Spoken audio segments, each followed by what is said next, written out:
Former Massachusetts Gov. Bill Weld on Monday formally declared his candidacy for White House, setting him off on an extreme uphill climb to defeat incumbent President Donald Trump for the Republican nomination. "It is time for patriotic men and women across our great nation to stand and plant a flag. It is time to return to the principles of Lincoln: equality, dignity, and opportunity for all. There is no greater cause on earth than to preserve what truly makes America great. I am ready to lead that fight," said Weld in a statement as he launched his bid to try and topple Trump, who remains very popular with Republicans. Weld, a very vocal Trump critic, also released a 3-minute-long video highlighting his achievements during his 2 terms as governor of Massachusetts in the 1990s. The video also showcased clips of some of Trump's most controversial moments, from the infamous Access Hollywood video of Trump using lewd language to boast of his sexual groping and kissing of women without their consent, to the president's comments in the wake of the violence in Charlottesville, Virginia, where he said there were very fine people on both sides of the clashes between supporters and protesters of the city's Confederate monuments. Weld,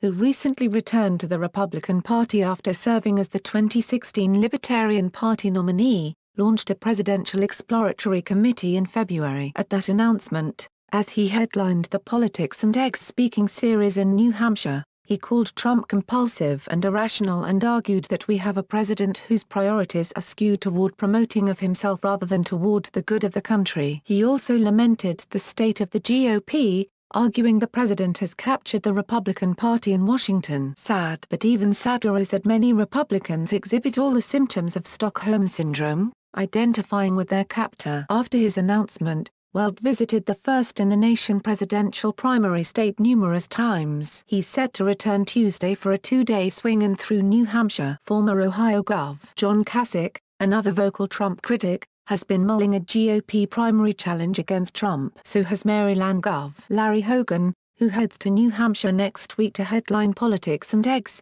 which is a must-stop for White House hopefuls. The president's re-election campaign advisor and daughter-in-law, Lara Trump, said the president's 2020 team hasn't been worried at all about a Republican primary challenge. "I don't know why someone would be dumb enough to challenge Donald Trump," she told Fox News recently when asked about Weld. "I don't know why anybody would waste their time and money on the Republican end trying to challenge the president. We're not worried about that at all," added Trump, who was interviewed before headlining the New Hampshire GOP's annual fundraising gala.